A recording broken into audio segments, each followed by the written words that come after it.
Hi guys, പത്തനംമാറ്റി സീരിയലിൻ്റെ പുതുപുത്തൻ വിശേഷങ്ങളിലേക്ക് എല്ലാവർക്കും സ്വാഗതം. അങ്ങനെ മുത്തശ്ശി പറയുന്നതനുസരിച്ചിട്ട് നയനയ്ക്കിട്ടൊരു പണി കൊടുക്കാൻ വേണ്ടിയിട്ട് തന്നെയാണ് അനാമിക തൻ്റെ സ്വർണ്ണമൊക്കെ നയനയെ സൂക്ഷിക്കാനായിട്ട് ഏൽപ്പിക്കുന്നത് കേട്ടോ. അങ്ങനെ നയനയെ സൂക്ഷിക്കാൻ സ്വർണ്ണമൊക്കെ ഏൽപ്പിച്ചിരിക്കുകയാണ് അനാമിക. അതിനുശേഷം പലിശക്കാരൻ ഉപേന്ദ്രൻ ഒരു സ്വസ്ഥതയും കൊടുക്കുന്നില്ല കേട്ടോ വേണുവിന്. നിന്റെ മകളെ അനന്തപുരിയിലേക്ക് വിവാഹം കഴിച്ച് വിട്ടിരിക്കുകയല്ലേ, അവിടെ ഒരുപാട് പണവും സ്വത്തും ഒക്കെ ഉണ്ട്, എന്നിട്ട് എൻ്റെ പണം തിരിച്ചു തരാൻ നിനക്ക് ആവുന്നില്ലെന്നുണ്ടെങ്കിൽ നിന്റെ കള്ളത്തരങ്ങളെല്ലാം ഞാൻ അവിടെ ചെന്ന് പറയും എന്ന് പറയുകയാണ് ഉപേന്ദ്രൻ. അപ്പം വേണു പറയാണ്, ദേവിയത് ഉപേന്ദ്ര, അങ്ങനെയൊന്നും നീ പറയരുത്, ഞാൻ മോളോട് കുറച്ച് പണം വാങ്ങി നിനക്ക് തരാം എന്നൊക്കെ പറഞ്ഞ് അങ്ങനെ ഒഴിവാക്കുകയാണ്. അങ്ങനെ ഒരു രക്ഷയില്ലാതെ വരുമ്പോഴേക്കും വേണു അനാമികയെ വിളിക്കുകയാണ് കേട്ടോ. മോളെ, എങ്ങനെയെങ്കിലും കുറച്ച് പണം ഒപ്പിച്ച് തരണം. ആ ഉപേന്ദ്രൻ ഒരു സ്വസ്ഥതയും തരുന്നില്ല, എന്നും ഇവിടെ വന്ന് കയറി ഇറങ്ങുകയാണ്. ഇനി അനന്തപുരിയിലേക്കും അവൻ വരുമെന്നാണ് പറയുന്നത്. അങ്ങനെയാണെങ്കിൽ നമ്മുടെ കള്ളത്തരങ്ങളെല്ലാം പൊളി. അപ്പോൾ അനാമിക പറയാണ്, എൻ്റെ അച്ഛാ, ഞാൻ എന്ത് ചെയ്യാനാ? വിവാഹം കഴിഞ്ഞിട്ട് കുറച്ച് ദിവസമല്ലേ ആയുള്ളൂ, ഇപ്പം ഞാൻ എന്ത് ചെയ്യാനോ? അനിയെ 3 കമ്പനി ഏൽപ്പിക്കാൻ പോകുന്നുണ്ട്. അനിയുടെ കയ്യിൽ അതിൻ്റെയൊക്കെ ചുമതലയായി കഴിയുമ്പം പണം ഞാൻ അടിച്ചു മാറ്റി തരാം. അപ്പം ഉടനെ വേണു പറയാണ്, അത് പോരാ മോളെ, ഇപ്പം നിൻ്റെ കുറച്ച് സ്വർണ്ണമെങ്കിലും കൊടുത്താ കുറച്ച് തൽക്കാലത്തേക്ക് നമുക്ക് ആ ഉപേന്ദ്രനെ ഒന്ന് അടക്കി നിർത്താം. ഇല്ലേ നിനക്കും എനിക്കും എല്ലാവർക്കും അത് ദോഷം ചെയ്യും. അപ്പോഴേക്കും അനാമിക പറയാം, ശരി അച്ഛാ, ഇന്ന് രാത്രി ഒരു 12 മണിയൊക്കെ കഴിയുമ്പം ഇങ്ങോട്ട് വാ, ഞാൻ എൻ്റെ കുറേ സ്വർണ്ണമൊക്കെ എടുത്ത് തരാം എന്ന് പറയാണ്. അങ്ങനെ രാത്രിയിൽ ഒരു 12 മണിയൊക്കെ കഴിഞ്ഞ് കഴിയുമ്പോഴേക്കും പതുക്കെ വേണു ആരും അറിയാതെ എത്തി അനാമികയെ വിളിക്കുകയാണ് കേട്ടോ. അപ്പം അനാമിക പതുക്കെ പോയിട്ട് അതിനു മുമ്പ് തന്നെ നയനയെ ലോക്കറിൽ കൊണ്ടുവച്ചിരിക്കുന്ന സ്വർണ്ണം അടിച്ചു മാറ്റുകയാണ്. സ്വർണ്ണത്തിൽ നിന്ന് ഒരു 80 പവനിൽ കൂടുതലോളം അനാമിക അടിച്ചു മാറ്റുകയാണ്. പകുതിയിലധികം അടിച്ചു മാറ്റി ബാഗിലൊക്കെ ആക്കി വയ്ക്കുകയാണ് കേട്ടോ. നേരത്തെ തന്നെ താഴെ എത്തിക്കഴിയുമ്പോഴേക്കും വേണു വിളിക്കും. അപ്പോൾ അനാമിക രാത്രിയിൽ അനി റൂമിലുണ്ട്. അനിയുമായിട്ട് യാതൊരു ബന്ധങ്ങളും ഇല്ലാത്തത് കൊണ്ട് തന്നെ അവിടെ നിന്ന് എടുത്തിട്ട് പോയി കൊണ്ട് കൊടുക്കുകയാണ്. എന്നിട്ട് പറയണം, അച്ഛാ, ഇത് കുറേ സ്വർണ്ണമുണ്ട്, പകുതിയിലധികം സ്വർണ്ണമുണ്ട്, ഇങ്ങോട്ട് തന്നില്ല, തൽക്കാലം ഇത് വിറ്റിട്ടോ, എങ്ങനെയെങ്കിലും ആ ഉപേന്ദ്രൻ്റെ പൈസ കൊടുത്തൊന്ന് അയാളെ തൽക്കാലത്തേക്ക് അടക്കി നിർത്ത്, ബാക്കി കാര്യങ്ങളൊക്കെ ഞാൻ ചെയ്യാച്ചാ, ഇവിടെ ഇങ്ങ് വന്ന് കയറിയതില്ലേ ഉള്ളൂ, ഇപ്പോഴേ എങ്ങനെയാണ് എന്നൊക്കെ പറയാം. അപ്പം വേണു പറയുന്നുണ്ട്, ശരി മോളെ, അങ്ങനെ മതി, നീ എങ്ങനെയെങ്കിലുമൊക്കെ പണം തരണം, ഇല്ലെങ്കിൽ നമ്മുടെ കാര്യങ്ങളെല്ലാം ഇവരറിയും, നിനക്ക് സ്വസ്ഥമായിട്ടൊരു ജീവിതമൊന്നും ഉണ്ടാവില്ല എന്ന് പറയാം. അപ്പോൾ അനാമിക പറയണം, അല്ലേലും അതില്ല, എനിക്ക് സ്വസ്ഥമായിട്ടൊരു ജീവിതമൊന്നുമില്ല എന്ന് പറയാം.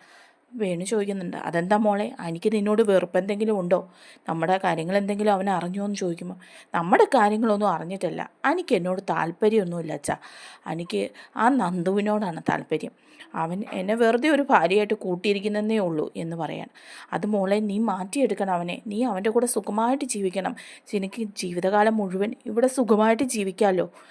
അപ്പോൾ അനാമിക പറയാണ്, അത് വേണ്ടച്ച, എനിക്ക് അവൻ്റെ കൂടെ ഒരു ജീവിതമൊന്നും താല്പര്യമില്ല, അവൻ എന്നോട് താല്പര്യമില്ലാത്ത പക്ഷം എനിക്കും അതില്ല, എനിക്കിവിടുത്തെ സ്വത്തില്ല കാണണം, പകുതിയെങ്കിലും അവൻ്റെ പേരിലാക്കിയാൽ അത് എൻ്റെ പേരിലേക്ക് ആക്കിയിട്ട് വേണം ഈ വീതിയിൽ നിന്നൊക്കെ ഒഴിഞ്ഞ് എനിക്ക് ഇവിടുന്ന് പുറത്ത് ചാടാൻ എന്ന് പറയുമ്പം വേണു പറഞ്ഞു കൊടുക്കുകയാണ്, അങ്ങനൊന്നും പോരാ കേട്ടോ, മോളിവിടെ തന്നെ നിൽക്കുവാണെങ്കിൽ നിനക്കിവിടെ ജീവിതകാലം മുഴുവൻ സുഖമായിട്ട് ജീവിക്കാമല്ലോ, കുറച്ച് പണം നമുക്ക് അടിച്ചു മാറ്റുകയും ചെയ്യാം.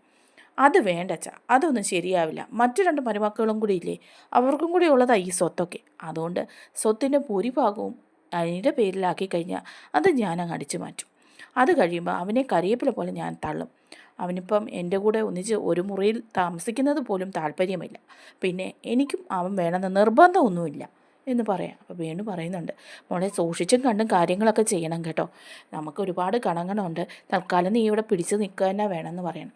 ശരിയച്ചാ, അതുകൊണ്ടാണ് ഞാൻ തൽക്കാലം ഇവിടെ പിടിച്ച് നിൽക്കുന്നത്, ഇവിടെയൊന്നും എല്ലാം ഒന്ന് കുളമാക്കി കഴിയുമ്പം ഞാൻ എൻ്റെ കാര്യം നോക്കി പോവും എന്ന് അനാമിക പറയുകയാണ് കേട്ടോ.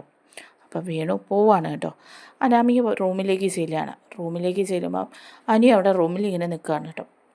അപ്പം അനി പെട്ടെന്ന് ഞെട്ടിപ്പോവാണ്, ഡോറ് തുറന്ന് കരച്ചിലും. എന്താ നീ ഇപ്പോൾ എന്ന് ചോദിക്കുമ്പോൾ, എനിക്കെന്താ ഈ റൂമിലേക്ക് വരാൻ പാടില്ലേ എന്ന് ചോദിക്കാൻ അനാമിക. അല്ല, ഇപ്പോൾ ഈ സമയത്ത് നീ എവിടെ പോയിട്ട് വന്നതാന്ന് ചോദിച്ചതേ ഉള്ളൂ എന്ന് പറയണം. എനിക്ക് പുറത്ത് പോകേണ്ടി വന്നു, അതുകൊണ്ട് ഞാൻ പുറത്തേക്ക് ഇറങ്ങിയിട്ട് വന്നു, എനിക്കെന്താ വരാൻ പറ്റത് അല്ലേ ഈ റൂമിലേക്ക്? ഓ, നീ വന്നു, അതിന് എനിക്ക് കുഴപ്പമൊന്നുമില്ലെന്ന് പറഞ്ഞില്ലേ, നമ്മൾ തമ്മിൽ എന്താ ബന്ധം? ഒരു ബന്ധവും ഇല്ല, അതുകൊണ്ട് അങ്ങനെയൊക്കെ തന്നെ അങ്ങ് പോട്ടെ എന്ന് പറയുകയാണ് കേട്ടോ.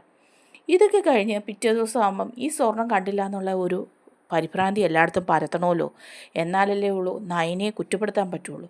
പിറ്റേ ദിവസം രാവിലെ തന്നെ നയനയോട് പറയാണ് കേട്ടോ അനാമിക, നയനടുത്തി എനിക്ക് ആ ഗോൾഡ് ഒന്ന് വേണമായിരുന്നു, കുറച്ച് ഒരു ഫംഗ്ഷൻ ഉണ്ട് അതിന് പോകാനായിരുന്നു എന്ന് പറയും. അപ്പം നയന പോയിട്ട് നോക്കുന്നൊക്കെയുണ്ട്. നയന പോയിട്ട് നോക്കുമ്പോഴേക്കും താക്കോൽ കൊടുത്ത് വിട്ട് നോക്കുമ്പം അനാമിക തന്നെ നോക്കിയിട്ട് പറയാണ്, അയ്യോ എൻ്റെ ഗോൾഡ് ഇല്ല, ഞാൻ ഉദ്ദേശിച്ച ഓർണമെൻറ്റ്സ് ഒന്നുമില്ല, എല്ലാം എവിടെ പോയി എന്ന് പറയുമ്പോഴേക്കും എല്ലാവരുടെയും മുമ്പിൽ വന്ന് പറയുകയാണ് കേട്ടോ. അപ്പം ജലജയും ദേവയാനിയും ജാനകിയും എല്ലാവരും ഉണ്ട്, ആദർശും നയനയും എല്ലാം ഉണ്ട്. അപ്പോൾ പറയാണ്, ഗോൾഡൊക്കെ എവിടെ പോകാനാ മോളെ, ഇവിടെ നിന്ന് ആരും മോഷ്ടിക്കാനാ എന്ന് പറയാണ് കേട്ടോ ദേവയാനി. അപ്പം ജാനകി പറയുന്നുണ്ട്, അയ്യോ മോളുടെ ഗോൾഡൊക്കെ പോയോ, ആരും എടുത്ത്, ഈ വീട്ടിൽ കള്ളനും ഉണ്ടോ എന്നിങ്ങനെ പറയാണ്. അപ്പം ഉടനെ തന്നെ ജലജയും പറയും, ഇത്രയും നാളും അങ്ങനെ ഒരു സംഭവമൊന്നും ഇവിടെ ഉണ്ടായിട്ടില്ല, ഇവിടെ നിന്നൊന്നും ആരും മോഷ്ടിച്ചുകൊണ്ട് പോയിട്ടില്ല എന്ന് പറയാണ് കേട്ടോ. അപ്പം അനാമിക പറയാം, പിന്നെ എൻ്റെ സ്വർണ്ണം എവിടെ പോയി, ലോക്കറിൽ വെച്ചതല്ലേ, നയനടുത്തിടെ കൊടുത്ത് ലോക്കറിൽ വെച്ചതാ, എന്നിട്ട് അത് എവിടെ പോയി എന്ന് ചോദിക്കുകയാണ്. അപ്പോൾ പറയാണ്, അതറിയില്ല, നയനയല്ലേ കൊണ്ടുവച്ചത്, അവളോട് തന്നെ ചോദിക്കുക എന്ന് ജാനകി പറയാണ് കേട്ടോ.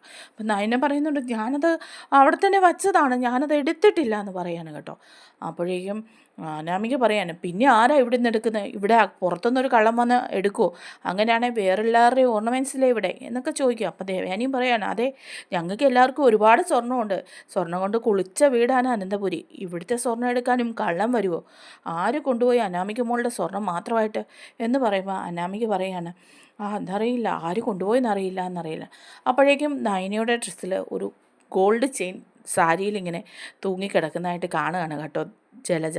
അപ്പോൾ ജലജ പറയും, ഇതെന്താ നയനെ, നിൻ്റെ സാരിയിലൊരു സ്വർണ്ണ ചെയിൻ എന്ന് പറയുമ്പോൾ പെട്ടെന്ന് നയനെ എടുത്ത് നോക്കുക. അപ്പോഴേക്കും ഇതൊക്കെ നേരത്തെ തന്നെ നമ്മൾ അനാമിക ഒപ്പിച്ച് വെച്ച പണിയായിരുന്നു കേട്ടോ. അതിന് പാവം ഇതൊന്നും അറിയുന്നില്ല. അപ്പോഴേക്കും ഉടനെ തന്നെ അനാമിക പറയണം, അതെൻ്റെ ചെയിൻ തന്നെയാണ്, എനിക്ക് ഏറ്റവും ഇഷ്ടപ്പെട്ട ഒരു ചെയിനായിരുന്നു അത് എന്ന് പറയുമ്പോൾ, അയ്യോ അനാമിക മോളുടെ സ്വർണ്ണം ഇങ്ങനെ നയനയുടെ സാരിയിൽ വന്നു എന്ന് പറയാണ് കേട്ടോ ജാനകി. അപ്പം നയനയും പറയുന്നുണ്ട്, എനിക്കറിയില്ല ഇതെങ്ങനെ വന്നു. അപ്പോഴേ ഉടനെ തന്നെ ജാനകി പറയാണ്, നിനക്കറിയില്ലല്ലേ, അപ്പം കാര്യങ്ങളൊക്കെ മനസ്സിലായി, അനാമിക മോളുടെ സ്വർണ്ണം അടിച്ചു മാറ്റിയത് ഇവളാണ് എന്ന് പറയാണ്. അപ്പോൾ അനാമികയും പറയണേ, ശരിയാ, നയനേടത്തി അല്ലാതെ ആരും അതെടുക്കാൻ വഴിയില്ല, കാരണം ലോക്കറിൻ്റെ താക്കോല് നയനേടത്തിയുടെ കയ്യിലല്ലായിരുന്നോ എന്ന് പറയണം. നയന പറയാം, സത്യമായിട്ട് ഞാനത് എടുത്ത കാര്യമല്ല, ഞാൻ മനസ്സുകൊണ്ട് പോലും വിചാരിക്കാത്ത കാര്യം വെറുതെ പറയില്ല അനാമികെ എന്ന് പറയാം. അപ്പോൾ അനാമിക പറയാണ്, പിന്നെ ആരാ ഇതെടുത്തത്. അപ്പം ദേവയാനി പറയുന്നുണ്ട്, നയനെ അങ്ങനെ എടുക്കില്ല, അങ്ങനെയാണെങ്കിൽ ഇതിനു മുമ്പൊക്കെ ഇവിടെ സ്വർണ്ണമൊക്കെ ഇരുന്നല്ലേ, അവൾ എടുത്തിട്ടില്ലല്ലോ എന്ന് പറയണം. അപ്പം ജാനകി പറയുന്നുണ്ട്, അത് ഇതിനു മുമ്പല്ലേ എടുക്കാതിരുന്നത്, ഇപ്പം അനാമിക മോള് വന്നപ്പം അവളുടെ സ്വർണ്ണം എടുത്ത് മാറ്റണം എന്നുള്ള കുശുമ്പായിരിക്കും ഇവക്ക്, അല്ലെങ്കിലും അനാമിക മോളോട് ഭയങ്കര ദേഷ്യവും കുശുമ്പും ഒക്കെ ഇവക്ക് എന്നിങ്ങനെ പറയുകയാണ് കേട്ടോ. അപ്പം എതിർത്ത് പറയുന്നുണ്ട് നയന, പക്ഷേ എല്ലാവരും നയനെ കുറ്റപ്പെടുത്തുക. അപ്പോൾ ആദർശ് ചോദിക്കുന്നുണ്ട് എന്താ കാര്യമെന്ന്. അപ്പോൾ ആദർശിനോട് ദേവയാനി കാര്യങ്ങളൊക്കെ പറയുമ്പോൾ ആദർശ് പറയാണ്, നയനെ ഒരിക്കലും മോഷ്ടിക്കില്ല, അവളെ എനിക്കറിയാം, കാരണം അവൾക്കത് മോഷ്ടിക്കേണ്ട കാര്യമില്ല, ഞാൻ ആവശ്യത്തിന് സ്വർണ്ണമൊക്കെ അവൾക്ക് വാങ്ങി കൊടുത്തിട്ടുണ്ട്, അത് തന്നെയല്ല ഇവിടെ ഇത്രയും നാളും ജീവിച്ചതാണ് അവൾ, ആരുടെയും സ്വർണ്ണം മോഷ്ടിച്ചിട്ടുമില്ല എന്ന് പറയുക. അപ്പം അനാമിക പറയാം, പിന്നെ എൻ്റെ സ്വർണ്ണം എവിടെ പോയി അത് പറ ആദർശേട്ടൻ. അപ്പോൾ ആദർശ് പറയാണ്, നമുക്ക് പോലീസിനെ വിളിക്കാം, അറിയാമല്ലോ ഇതിൻ്റെ സത്യാവസ്ഥ എന്താണെന്ന് എന്ന് പറയുമ്പോൾ അനാമിക പറയാം, അയ്യോ പോലീസിനെ ഒന്നും വിളിക്കേണ്ട, ഇതൊരു വലിയ പ്രശ്നമൊന്നും ആക്കണ്ട, ഇവിടെ തന്നെ നമുക്കിത് പറഞ്ഞു തീർക്കാം എന്ന് പറയാം. അപ്പോൾ ആദർശ് പറയുന്നുണ്ട്, അങ്ങനെ പറഞ്ഞു തീർത്താൽ ശരിയാവില്ല, സത്യാവസ്ഥ എന്താണെന്ന് അറിയണം, അതുകൊണ്ട് നമുക്ക് പോലീസിനെ തന്നെ വിളിക്കാമെന്ന് പറയാണ് കേട്ടോ. ബാക്കി എപ്പിസോഡ്സിനായിട്ട് നമ്മുടെ ചാനലൊന്ന് സബ്സ്ക്രൈബ് ചെയ്യണേ, വീഡിയോ ഇഷ്ടമായാൽ എല്ലാവരും ഒന്ന് ലൈക്ക് ചെയ്യുകയും ചെയ്യണേ. താങ്ക്